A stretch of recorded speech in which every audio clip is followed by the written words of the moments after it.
Hello, good people. This is Todd at Jerry's Instrument Shop. You ever wonder how to put a water key spring on a water key without impaling yourself? Well, I'm going to show you a little trick here using this tool here.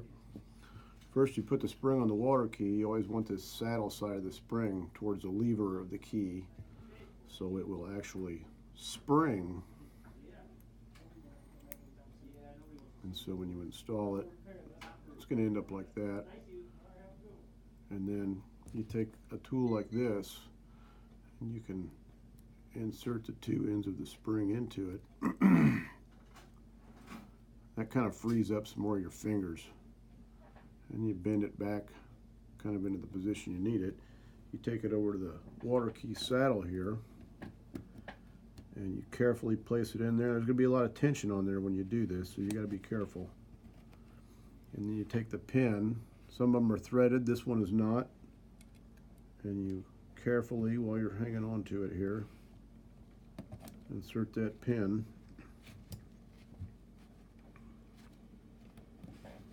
And you got to get it all the way in there, which is what I'm trying to do. There it is. Then you can take your tool off. You got your water key installed. And then what you want to do is this.